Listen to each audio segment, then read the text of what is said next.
शैतान की रणनीति क्या है? कुछ सताए जाते हैं और कुछ सताए नहीं जाते हैं।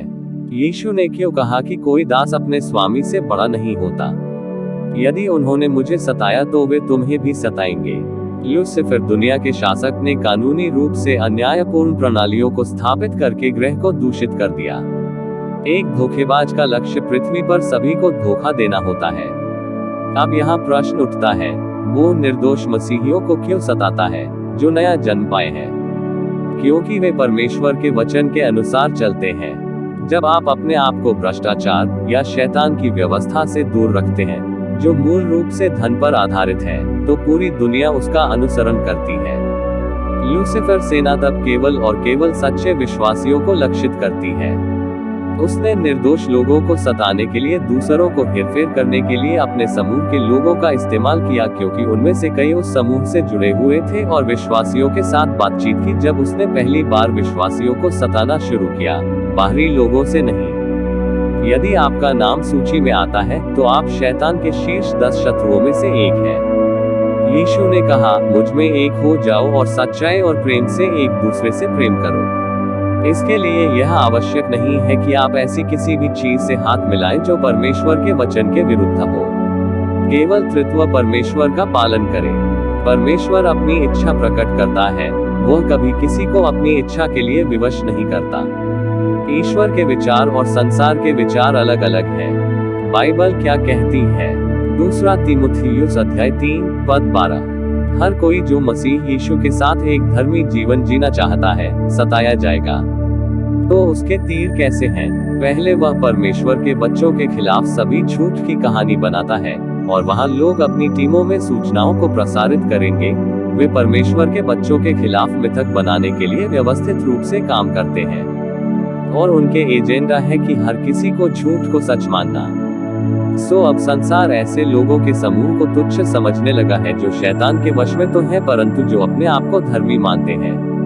उनके नेता के छल के कारण समूह में बहुमत होगा, क्योंकि वे एक मानव निर्मित झूठी व्यवस्था से जुड़े हुए हैं। यूहन्ना अध्याय 15 पद 19। अगर आप दुनिया के होते तो दुनिया आपको अपना समझकर प्यार करती, परंतु मैंने तुम्हें इस जगत में से चुन लिया है, और तुम इस जगत के नहीं, इसलिए दुनिया आपसे नफरत करती है। इसी तरह हम मानते हैं कि हमें सताया जा रहा है। दरअसल शैतान वह है जो विश्वासियों के खिलाफ अपने पड़ोस के सदस्यों को काम पर रखता है। बाइबल इस बात को बहुत स्पष्ट करती है। इफिसियों अध्याय 6 पद 12। क्योंकि हम मनुष्यों के विरुद्ध नहीं, परंतु स्वर्गीय संसार की दुष्ट आत्मिक शक्तियों, इस अंधकार में युग के शासकों, अधिकारियों और लौकिक शक्तियों के विरुद्ध लड़ रहे हैं। उनकी रणनीति का मुख्य लक्ष्य उनके सिस्टम को अपनाना है जो लोगों द्वारा बनाए गए थे। एक कथन जो बाइबल में नहीं है। उनके आदेशों की अवहेलना करने वालों पर वे कैसे निर्ममता से अत्याचार करते हैं। 1. झूठा आरोप लगाना। 2. गप करना। 3. मजाक उड़ाया। 4. नफरत। 5. हंसे। 6. बाहर निकालो। 7. से चोरी। 8. अस्वीकृत। 9. परिवार से अलग। 10. जेल। लेकिन यीशु ने कहा, यूहन्ना अध्याय 15 पद 20, याद रखो कि मैंने तुमसे क्या कहा था, दास अपने स्वामी से बड़े नहीं होते। यदि लोगों ने मुझे सताया तो वे तुम्हें भी सताएंगे, यदि उन्होंने मेरी शिक्षा मानी तो तुम्हारी भी मानेंगे। यूहन्ना अध्याय 16 पद 2। तुम्हें आराधनालयों से निकाल दिया जाएगा, और वह समय आएगा जब तुम्हें मारने वाले सोचेंगे कि ऐसा करके वे परमेश्वर की सेवा कर रहे हैं। क्योंकि वे धोखेबाज के मिथक से चिपके रहते हैं, वे परमेश्वर के बच्चों को सताएंगे जो बिना किसी स्पष्ट कारण के निर्दोष हैं। इनके फलों के आधार पर इनकी पहचान की जा सकती है। इसलिए बाइबल के अनुसार वे तुम्हें 10 दिनों के लिए जेल में डाल देंगे और तुम्हें मार भी सकते हैं। तथापि यदि तुम मेरे प्रति विश्वासयोग्य बने रहते हो तो मैं तुम्हें अनंत जीवन का मुकुट दूंगा। प्रकाशित वाक्य अध्याय 22 पद 11-12। जो बुरा करते चले आ रहे हैं वे बुरा करते रहें। जो अपवित्र बने हुए हैं वे अपवित्र ही बने रहें। जो धर्मी हैं वे धर्मी ही बना रहे। जो पवित्र हैं वे पवित्र बना रहे। देखो, मैं शीघ्र ही आ रहा हूँ और अपने साथ तुम्हारे लिए प्रतिफल ला रहा हूँ। जिसने जैसे कर्म किए हैं मैं उन्हें उसके अनुसार ही दूंगा। किससे डरे? मत्ती अध्याय 10 पद 28।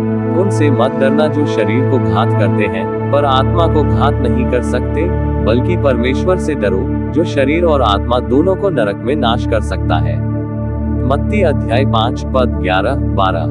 धन्य हो तुम, जब मनुष्य मेरे कारण तुम्हारी निंदा करें और सताएं और झूठ बोल बोल कर तुम्हारो विरोध में सब प्रकार की बुरी बात कहें। आनंदित और मगन होना, क्योंकि तुम्हारे लिए स्वर्ग में बड़ा फल है, इसलिए कि उन्होंने उन भविष्यद्वक्ताओं को जो तुमसे पहले थे इसी रीति से सताया था। विश्वासी एक दूसरे को प्रोत्साहित करें। जब तुम उत्पीड़न का सामना करते हो तो आनंदित होना। भले ही तुम अकेले हो, सत्य का अनुसरण करें। निरंतर प्रार्थना करते रहे। हर दिन अपनी बाइबल पढ़ें और सच्चाई जानें। प्रभु आपको आशीष दे। देखने के लिए धन्यवाद।